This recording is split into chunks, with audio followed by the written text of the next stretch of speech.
Welcome to The Deep Dive. We're the show that takes complex topics, really digs into the details, and pulls out the nuggets of knowledge you need. Think of it as your shortcut to really getting what matters without drowning in jargon. Today, we're diving deep into MIG welding. You might know it as gas metal arc welding, GMAW maybe. It's fundamental in manufacturing, fabrication, pretty much building anything metal. We got a great stack of sources here, and our mission is pretty clear. Unpack what makes this process tick. That's absolutely right. It's an incredibly versatile process. You see it used for everything from super thin sheet metal, like on a car body, all the way up to really thick structural steel. And today, we're really zeroing in on three critical things. The consumables, the stuff that actually gets used up in the weld. Like the wire. Exactly, the wire electrode. Then there's the shielding gas, that invisible shield that's so important. And finally, what can go wrong, the common welding defects. Okay, so what does this all mean for you listening? Well, whether you're just curious about how, the world around us is put together, or maybe you're actually involved in making things, understanding these bits of MIG welding, it's going to give you that aha moment. It's like getting a look behind the scenes at the science that goes into those strong, reliable welds. All right, let's get into it. Let's start right at the core. What exactly is consumed in MIG welding? You mentioned the wire electrode. Sounds simple, but I get the feeling it's more complex. Oh, absolutely. It's much more than just filler. Yes, it fills the gap, but it's also the pathway for the electricity. It carries the current that creates the arc, melting itself, and the metal you're joining. So it's really the heat source for the weld pool. And size matters here. They typically range from, say, 0.6 millimeters, pretty fine stuff, up to maybe 1.6 millimeters for heavier work. And the sources mention different types. Solid wire, flux-cored, metal cord. What's the story there? Why choose one over the other? Right. So solid wires are, just solid metal. Pretty straightforward, very common. Flux-cored wires are interesting. They're actually tubular, and inside they have this granular flux material. Like stick welding, sort of. Kind of, yeah. Yeah. That flux creates its own protective gas shield as it burns. So that makes them really handy for working outdoors, where wind could just blow away your normal shielding gas. Okay. And then you've got metal cord. Also tubular, but filled with metal powders instead of flux. These often give you higher welding speeds, better productivity, and they can be really good for that first critical pass, the root run, getting deep into the joint. Okay, this is where it gets really interesting for me. The quality of the wire itself. Sources talk about deoxidation levels. Yeah. What on earth does that mean for the weld? Deoxidants. They're crucial. They're basically elements added to the wire that have a strong attraction to oxygen. Their job is to combine with any oxygen present in the weld pool, maybe from the atmosphere, maybe from the base metal, and prevent it from forming gas bubbles, which we call porosity. Porosity. Those little holes that weaken the weld. Exactly, like tiny weak spots hidden inside. So you can get single, double, even triple deoxidized wires. More deoxidants mean much less chance of porosity. They're like little scavengers cleaning up the molten metal.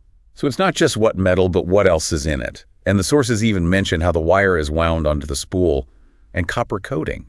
Why does that stuff matter? Oh, hugely. Think about it. That wire has to feed perfectly smoothly from the spool, through the machine, down the torch, and into the arc. If the winding is messy, random wound versus layer wound or precision layer wound, the wire can snag or jump. That messes up your feed speed, makes the arc unstable. I see. And for steel wires, that copper coating is vital. It does two things. Ensures really good electrical contact in the contact tip for consistent current transfer, and it helps prevent rust on the wire. Both are key for a stable arc and good weld quality. That's a level of detail I just hadn't considered. Wow. So how do they actually check this? You can't just eyeball the spool, can you? Well, there are specific measurements. One is called cast diameter. If you unspool a length of wire and let it lie naturally in a circle on the floor, the diameter of that circle is the cast. Okay. It affects how the wire sits inside the contact tip and picks up current. Usually it's somewhere between, say, 400 and 1200 millimeters. Then there's helix. That measures how much the wire deviates from being perfectly flat when laid out, like does it try to spring up in a coil. That needs to be limited, usually to about 25 millimeter max. Too much helix makes the wire wander at the tip, so the arc doesn't stay put. So those control the wire's path, essentially. Precisely. It's all about consistent feeding and reliable current pickup.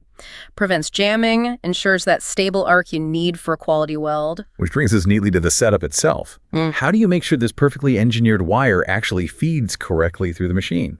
Right, that's the wire feed system. It starts with the drive rolls the little wheels that grip the wire and push it. Yeah. You need the right size groove for the wire diameter, obviously, and the right type of groove. V-grooves are common for solid steel wires, but for softer wires like aluminum, you need U-grooves so you don't crush the wire. Makes sense. You'd flatten it otherwise. Exactly. And sometimes, especially for cord wires, you might use knurled rolls. They have little teeth for a really positive grip, but the pressure is critical too. Too light, the wire slips, erratic feed. Too tight, you deform the wire, it gets oval-shaped, and then it jams in the liner or the contact tip. Nightmare. And the liner, that's the tube guiding the wire. Yep, guides it from the drive rolls down to the torch head. Again, right material, right size. Steel liners for steel wires, Teflon or something similar for aluminum to reduce friction. And finally, that little copper piece right at the very end, the contact tip. That's where the welding current actually transfers to the wire. It wears out, needs checking constantly. If it's worn or the wrong size, you get poor current transfer, arc instability, problems. Okay, that's the wire covered. Let's move to the invisible part. Yeah. The shielding gas. The names MIG and MAG seem key here. Metal inert gas, metal active gas. Precisely. That's the fundamental difference. Inert gases like argon or helium, well, they just don't react chemically with the molten weld pool. They just form a protective blanket. Active gases, on the other hand, usually argon mixed with carbon dioxide or oxygen, they do react. They interact with the arc in the molten metal. Okay, so starting with MIG, the inert ones, what gases are we talking about and for what metals? Typically, MIG is for non-ferrous metals, things like aluminum, copper, nickel, alloys. These metals are really sensitive to oxygen, so you need that completely inert shield. Pure argon is very common. It's heavier than air, about 1.4 times denser, so it forms a good shield, especially when you're welding flat or downhand. But there's a catch. There is, yeah. Because it's heavy, it can pool in confined spaces. Big safety issue, risk of asphyxiation if ventilation isn't good. Always need awareness there. You also see argon-helium mixtures. Helium has high thermal conductivity, so adding it makes the arc hotter, more focused. Why would you want a hotter arc? Good question. For thicker materials or metals that conduct heat away really quickly, like copper or aluminum, that extra heat helps counteract the heat loss, gives you better penetration, and reduces the risk of lack of fusion defects where the weld doesn't quite melt into the base metal properly. Okay, so that's MIG. Now, MAG, the active gases. Yes. This is for steels, right? Stainless steel, too. Correct. For carbon steels, low alloy steels, and stainless steels, you use active gases. Usually argon mixed with small amounts of CO2 or oxygen. These active components, the CO2 or O2, they do a few things. They help stabilize the arc, especially with steel. They also influence the wetting action, how the molten weld metal flows and fuses with the base plate. Can you use just pure CO2? You can, and it's cheap and gives really deep penetration, but the arc is very unstable, quite harsh actually, and it produces a lot of spatter, those little molten balls flying off.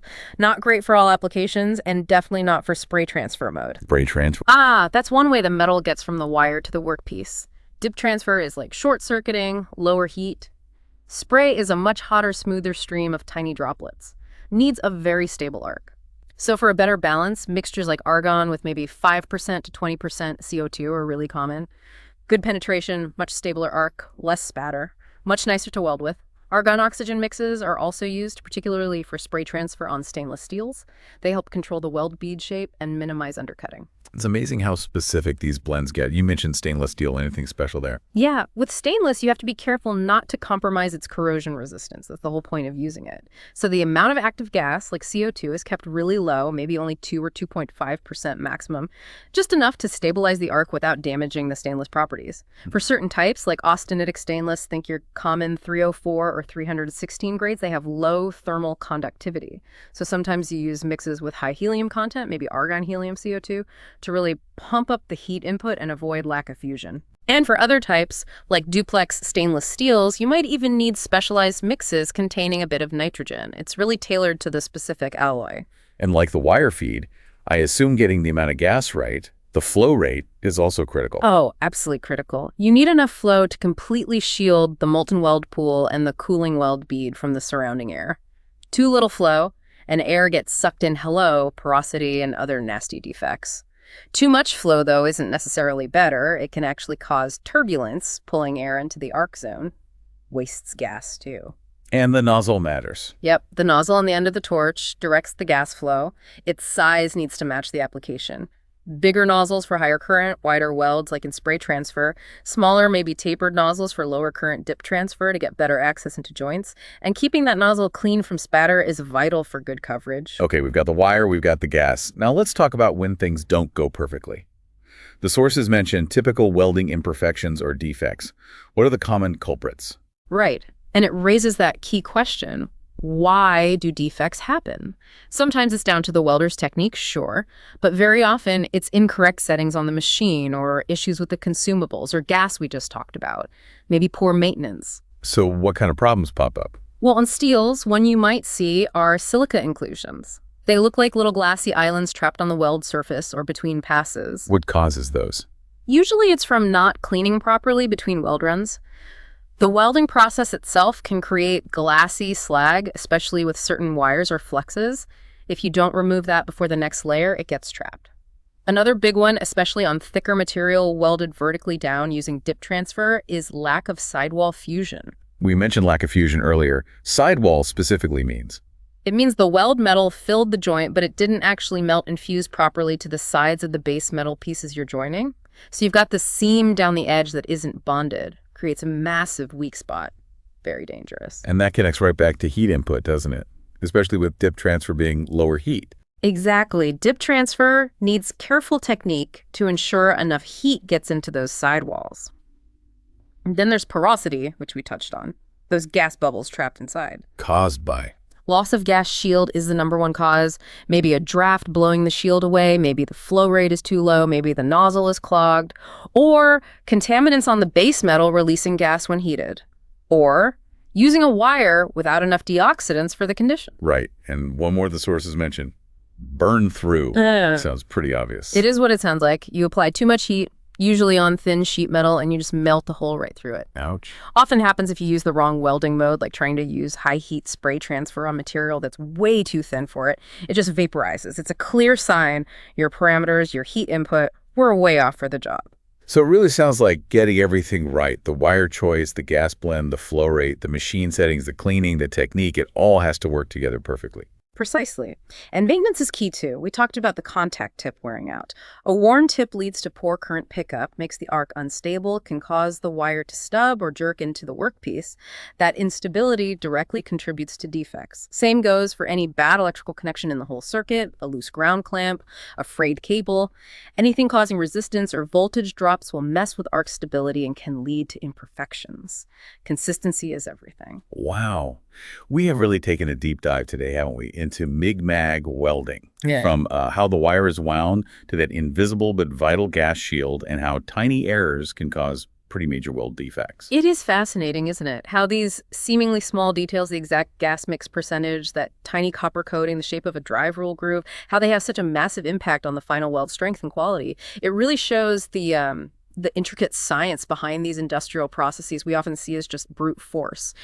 Absolutely. And for you, our listener, we hope this dive has given you maybe a new appreciation for the skill and the precision that goes into welding. Next time you look at a bridge, a building, even parts of your car, maybe you'll think about that invisible gas shield and that carefully chosen wire holding it all together. And maybe it raises a question for you to think about. Considering how much relies on processes like MIG welding, just how many other hidden layers of material science, process engineering, and, careful control are underpinning all the objects we use and rely on every single day. That is definitely something to mull over. Thanks for joining us on The Deep Dive.